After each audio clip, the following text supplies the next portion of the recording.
Diana, this all began down at Outer Drive and Bloom. That's the next major intersection down the road. A woman was shot while she was sitting in her car. Somehow, though, she was able to make it up Bloom and make the corner here at 8 Mile, but at that point, she couldn't drive anymore. Thankfully, though, there were some good Samaritans at the right place at the right time. Several people had to jump out of their windows. Others tied sheets together to climb out from the second and third floors. You can see those sheets right there behind us here at the Metro Apartments at Lawton and Philadelphia. Witnesses say everyone involved in the shooting split after the woman was hit, and right now police are out here searching for additional clues.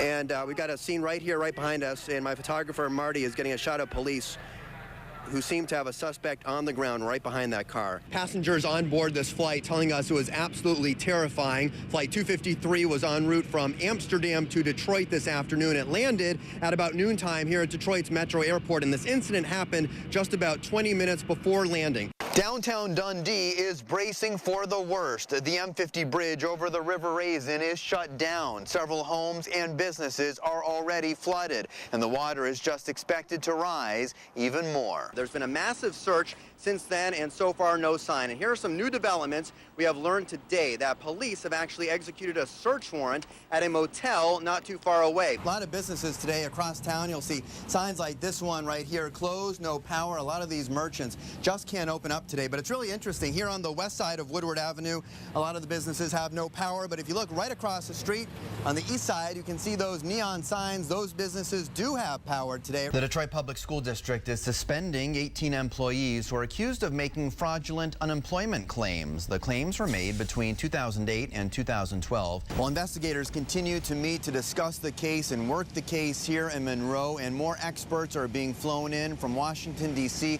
They'll try to reassemble the car as best they can and try to figure out exactly what was inside. This is all that's left of our tripod. It's supposed to have 3 legs, but one of them ripped right off and used as a weapon after 2 families went at it right here outside 36th District Court in downtown Detroit. Ain't nobody gonna my son. I'm telling you, I'll bring him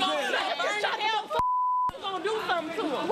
Chaos outside court after an arraignment this afternoon. Words exchanged and a murdered woman's mother outraged.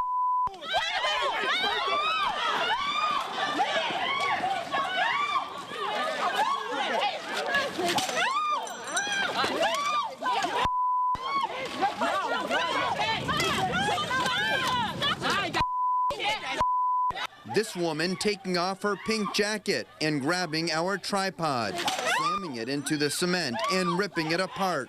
And the fighting rolls on, and so does the attack on the tripod.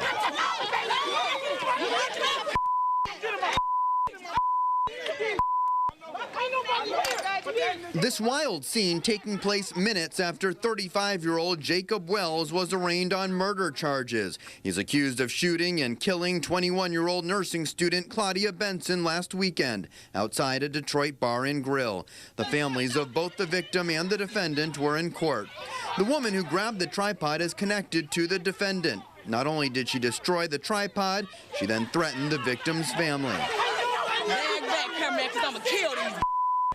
It was an ugly scene. No punches were thrown, and there were attempts to quell the fighting.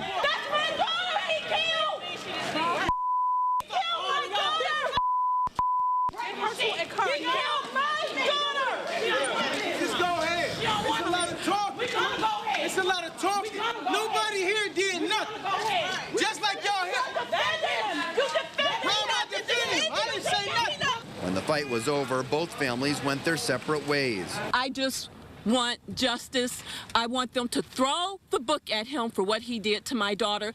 These people are maniacs. Did you see that? And the woman who broke the tripod walked off, twirling one of the legs. She attacked us. She attacked us. Unbelievable. They're a bunch of maniacs and animals to do this. No remorse at all whatsoever. Nothing. The tripod is made of heavy-duty aluminum, and what that woman did in ripping off the leg is not easy. By the way, security here at 36th District Court would not come out, saying the outside of the building is not their responsibility. 911 was called, but by the time officers arrived, the fight broke up and everyone split. We did fill out a police report, and we did try speaking with the defendant's family, but they declined. In downtown Detroit, Michael Rosenfield, 7 Action News. A game show, a contestant and her friend, and a fight over prize money. Winning a big jackpot should have been the experience of a lifetime, but quickly spiraled into a lengthy courtroom drama and a tangled legal mess for 2 Metro Detroiters. Let's play Millionaire right now. It was one of the most popular game shows of the last decade, the primetime version of Who Wants to Be a Millionaire. And when it came back in 2009 for a 10th anniversary special, Rebecca Kessler, Van Buren Township, Michigan. Rebecca Kessler from Van Buren Township was ready to play. And the winner is Rebecca Kessler. The mother of 2 sets of twins made it through the fastest finger round to sit in the hot seat with host Regis Philbin. Just won $1,000. Kessler, an attorney, would walk away with 50 grand. It was fun. It was exciting. I was not expecting to win anything. Back home in Metro Detroit, her friend Kevin Hirsch watched the episode a few days later on TV. He already knew she'd done well because his wife Sarah was Kessler's phone-a-friend and helped Rebecca win the $25,000 question. I thought she did great. I mean, she won $50,000. You know, she did terrific. She called us immediately after she taped that show, and we were all incredibly excited. But that excitement would lead to tension and ultimately the end of a friendship and this lawsuit. Kevin says he had an agreement with Rebecca that he would help get her on the show, and if she made it on and won, he would collect 1/3 of her winnings. Kevin says he qualified Rebecca for the show when he made the initial call and answered the questions in a preliminary quiz. I made the call for her, and I entered the information that she provided for me. She got the call that she was on the show. But after Rebecca came back from Millionaire and collected her check, Kevin says she disappeared. It was becoming clear to me that she was avoiding me after she was on the show, and I didn't want to pester her for the money because I had absolutely no doubt that she was going to pay me. But when Rebecca eventually told him there had never been a deal, Kevin sued her, pointing to these emails as proof of their agreement. She initially took the position that she had no idea what I was talking about, that there was no agreement ever to pay me any money. After dozens of hearings and thousands of pages of documents, Judge David Parrott ruled in Kevin's favor, ordering Kessler, who was representing herself, to pay up more than $11,700. And at this hearing this week, went off on Kessler in this blistering attack. Your argument is frivolous again. It is devoid of all arguable legal merit. I can't believe you are that monumentally incompetent that you would raise that argument to this court. I've had it with you. Kessler agrees that Kevin got her qualified for the show, but says she never read the email regarding divvying up the winnings. No, I never read it, never agreed to those terms, wouldn't have agreed to those terms. Kessler says she's tried to settle the case. It just seems that Mr. Hirsch at this point has a personal vendetta against me. If I were to write him a check tomorrow and say, here's your money for $11,000 whatever dollars, he's not going to stop. He's going to continue to try to smear me. Kevin says at this point, it's not about the money. Oh, it's absolutely principle. I mean, at this point, I've spent more time and more money prosecuting this case than I could ever hope to get back. To me, it's the story of the lottery winner's curse, and also a cautionary tale to people out there to be careful of what you respond to in emails, to read them before you respond to them, or delete out what's listed below, even if it's coming from someone who's a friend. Rebecca Kessler is appealing the judge's decision, which means there is no end in sight for a case that has already dragged on for close to 3 years. We've got more on WXYZ.com, including details on how this game show showdown could affect a local election. I'm Michael Rosenfield, 7 Action News. Nice. That used to be my daughter's bedroom. Where? This section here.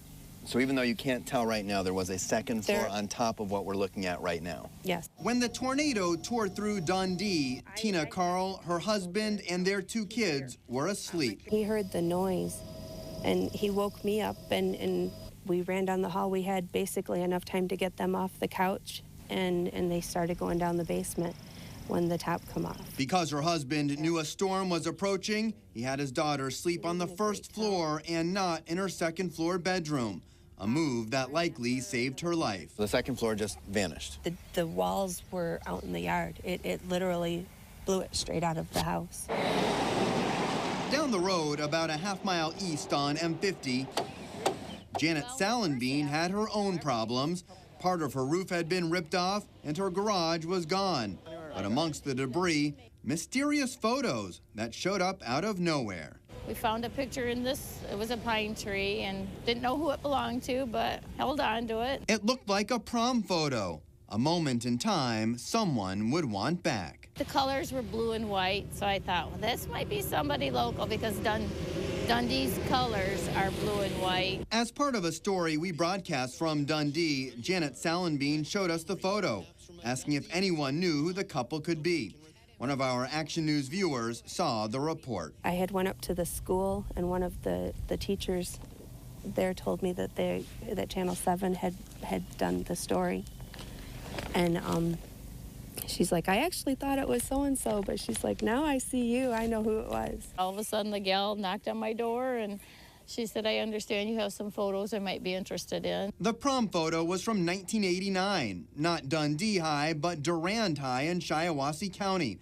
It was of Tina and her high school sweetheart, Jerry, whom she eventually married. Another picture Janet found was from Tina's graduation party. The tornado had not only ripped apart Tina Carl's home, but took with it hundreds of photos, including a scrapbook her mother had made for her growing up. How you doing? Good.